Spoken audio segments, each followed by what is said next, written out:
Alright, House of Payne fans, we're talking Season 11, Episode 20, entitled Cuckoo, or actually, Coco Parenting. Sorry about that. Coco Parenting.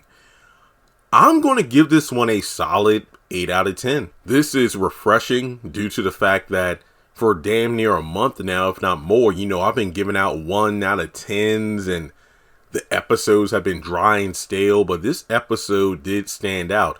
Now, just real quick, a couple of the reasons I'm docking off a couple points, the fact that this episode isn't a 10 out of 10 is, for one, the fact that it kind of relied heavily on Janine references, but we never saw her at all.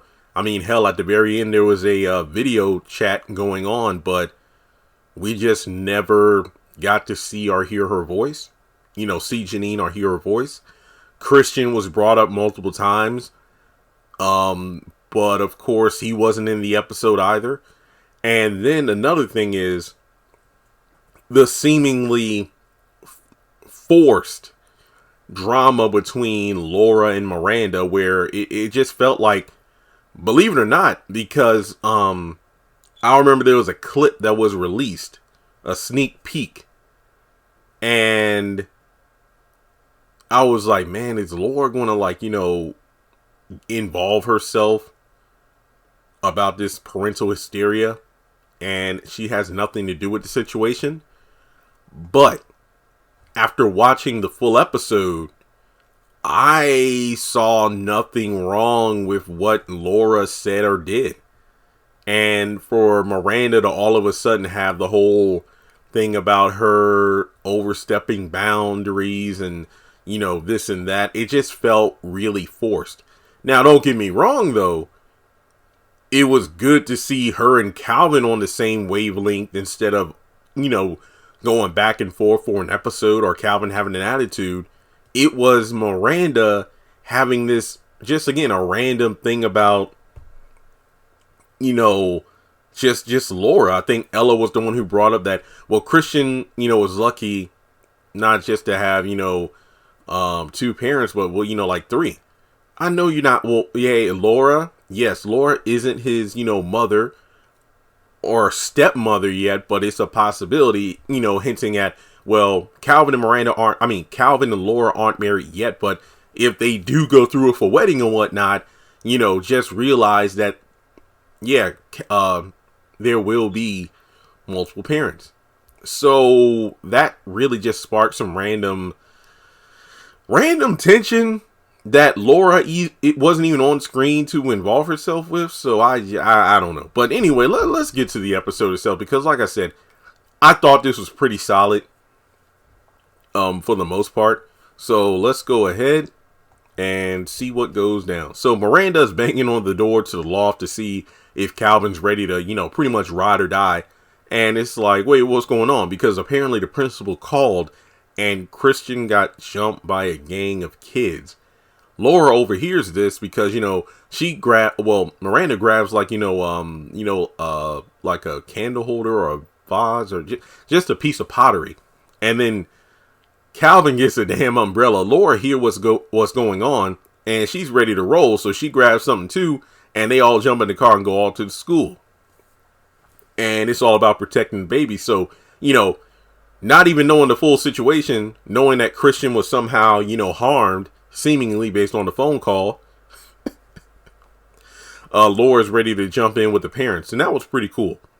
All right. So from there, you have Janine, who's still working out of town. And while I applaud the episode for, actually addressing Janine, which is good, it is just ridiculous at this point. It just really is ridiculous at this point that we're just still trying to justify her being gone. And it just really sucks because obviously her presence is missed due to the fact that it's just CJ holding down the fort.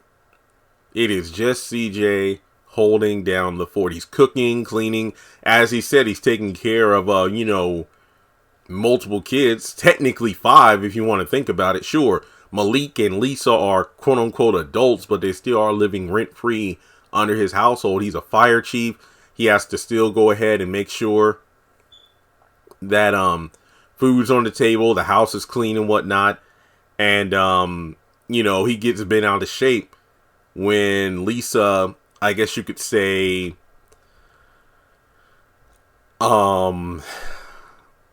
labels him as a homemaker, because there's a mini bit of tension between what Lisa says, about a man staying at home working versus a wife. And it's not a bad thing. It's just like the social norm. I mean, she did say leading the family about Janine, and that's what CJ's like, whoa, what are you talking about now? I lead the family. Well, I didn't mean it in, that way. No, well, it sounded like you meant something else. And in reality, it was a way of her saying that, well, Janine is the one who is out of town, working and whatnot, bringing home money. And then CJ counters that by his resume and whatnot. But again, it just boils down to homemaker, and, he doesn't like being called, a homemaker.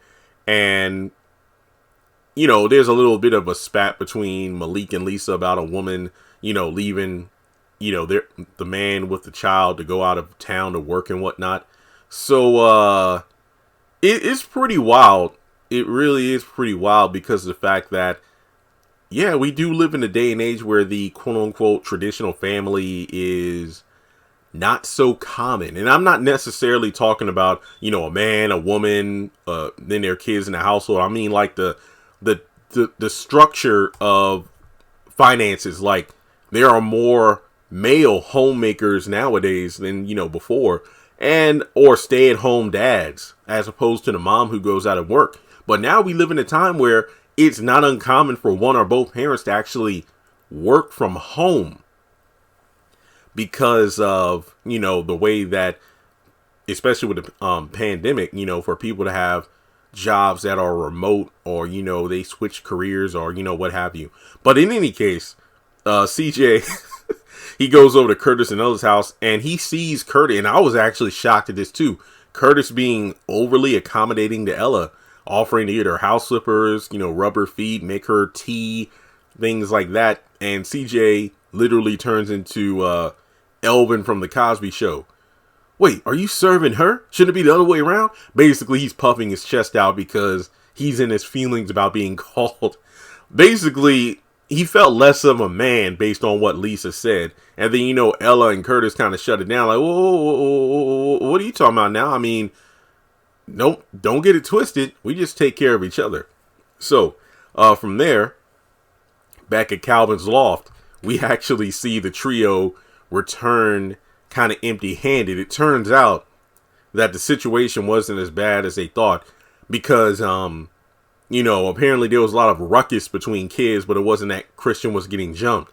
And then Laura brings up parental hysteria, and that actually is true. I mean, I'm not a parent, but I'm an uncle, and there are times where, I might hear my nephew, when you hear a commotion or something like that, you automatically assume the worst. And believe it or not, I think Laura gave some solid, solid advice. I felt like it wasn't her forcing her way into the conversation. I mean, there were moments where I'm just like, Laura really didn't even need to be here in this episode. This could have been a Calvin and Miranda episode. But I think because Laura is still a character, it kind of felt like she had to be there, because if you really lay it on thick about the whole situation involving Calvin and Miranda getting closer and closer, then where does that leave Laura? I mean, hell, there was a moment where I think that Miranda and Calvin were like dapping it up, and then Laura was like, hey, I'm crazy too. Yeah, you are. But it's like, and it's not a bad thing. I'm not talking bad about Laura. It's just that it kind of overshadows her when you see how well Calvin and Miranda work together, So there's that. But Miranda gets another phone call, and it turns out that Miranda needs to go to school to pick up Christian alone. No need for a fight or whatnot, because, oh boy, Christian got suspended for bullying. So after that, we see Miranda talking with Ella, and while she tries to go over like, okay, where did Christian get it from? And then she goes over a list of character traits and realizes that, oh my God, I did it. He got it from me. He got it from me. And then that's when we get to the part I talked about earlier where I think Ella was mentioned to be looking after Christian, since he got out of school and whatnot.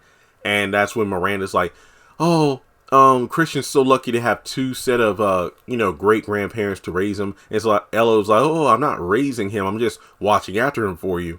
And Christian has, three, good parental figures to look after him. What do you mean 3? Laura. And then, of course, I mentioned it earlier in the video, Miranda is kind of iffy about the whole Laura thing. And then Ella actually, not scolding Miranda, but actually giving her a dose of reality. Hey, I know you don't really care for that situation, but hey, here's what's going to happen if they do get married, because right now, even Laura is a part of that boy's life. So Ella pretty much sums it up by going, you need to make sure everybody in your village is on the same page. So then, Miranda does leave to, work on that. And of course, Curtis comes in the midst of the conversation, and they talk about how Christian, they don't want to see him on the wrong path, going to jail and whatnot. And of course, again, I feel like there was a bit of parental hysteria there once more, with Miranda assuming the worst about the current path that Christian could go down, if he pursues, bullying and whatnot. All right, so back over at CJ's house, he's having problems with a video monitor, kind of like a Siri kind of situation where his voice command, he's trying to like get the lights to cut back on, but it doesn't work. Calvin and Laura come over. Laura quickly, handles it by talking to the device and basically says, oh yeah, these kind of algorithms on these programs, they're more used to a feminine voice because typically, the woman is the one who stays at home and takes care of the place. So a kind of a masculine, aggressive voice doesn't really yield the desired results. And yet again, we have CJ just, up in arms, and Calvin and Laura like, well, I mean, you kind of are homemakers. Nothing wrong with that. And, Laura, I mean, look, it seemed like she was kind of flirting with CJ, as, they were going over how great he was taking care of the house while the wife is out doing, work out of town and raising all the kids. And like, I said earlier, it was mentioned like 5. And hell, Calvin even goes, hey, hell, you might be like the main patriarch of the Payne when you really think about it, because, Pops and Mom, they had me. And then, of course, you and Janine, and then Jasmine and Malik. But on top of that, you look at it this way. You got the twins. You got Melissa. You got Malik. You got Lisa. Yeah, Lisa, Malik, Melissa, the twins. And that's under one household. But at the same time, unlike, Mom and Pops, it's just you. Janine isn't around. Ella and Curtis aren't living under the same roof. So CJ's basically been holding it down. And I kind of felt bad for him, because it does seem like he's being, pulled in many directions. Because remember, it's not like he's retired. He's a fire chief. He works a full-time job. So there's that aspect of it. But he just doesn't like the idea of a man being domesticated. So from there, the conversation's brought up about Christian and the bullying. And, Calvin assumes, oh, he got all this from Miranda, repressed anger and whatnot. He's like, wait, I just described myself, didn't I? So basically, CJ sums it up by saying, well, whenever, our kids were, acting out back in the day, that's when we really just sat down and we realized it's because we wasn't really spending time with them. So basically, it's about spending time with Christian. Probably not just, Christian spends time with his mom, and then Calvin and Laura. It's like Ella said, make sure everybody in your village is on the same page. So back at Ella and Curtis's house, in the kitchen, Ella's talking about Christian's plans after leaving the house with Miranda and Laura. And then they have different,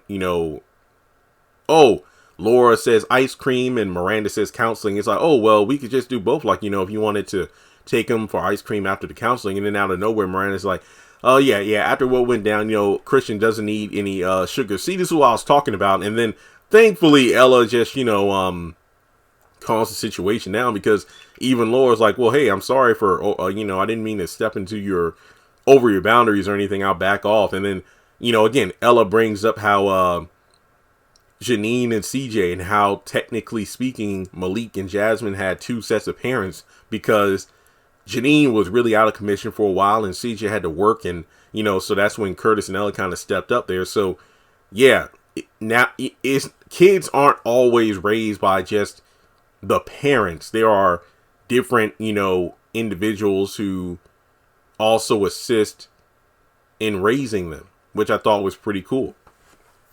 So in any case, they agree to work together, so it squashed pretty quickly. But like I said, the tension just did feel a bit forced in the episode. So Laura actually says, hey, I know a group of co-parents, co-parents, single mothers, single fathers, just a parenting group, and if you would like to go to it sometime, I think we should do it. And Miranda's like, yeah, I think that would be nice. So the final scene, like I said, a video call with Janine, and I think it's Malik, Calvin, Curtis, CJ.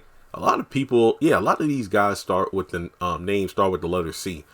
Triple C and Malik, they're talking with Janine, and it's kind of they joke around about the domestication thing, and Uncle Curtis, rubbing feet, making tea, and then hey, that woman was on them feet carrying Calvin, then chasing your big head around, CJ. And this and that, and I'm just I'm out there working, but that doesn't mean I can't do what I can to at least make her feel comfortable from time to time. And it was just a fun. This was probably one of the best endings to an episode, where it wasn't necessarily forced humor. It was just the fact that you had a bunch of the characters kind of talking about their different journeys with marriage and love and how they treat a woman, and I like that. And they kind of all turned on Malik. It's like, well, when Lisa clips her toenails, I throw them in the trash. Like, ew, what? And then Sid's like, what kind of man outrage? I'm ashamed to be your father. I thought that was pretty cool. And then Calvin's like, well, you ain't make an honest lady or woman out of her yet. We're like, we were all married, and we did this and that. So again, I thought this was a pretty fun way to end the episode. But overall, this is what the show needed to really revive my interest in it, because I'm so glad I didn't just quit last week when I'm like, you know what? No more House of Payne.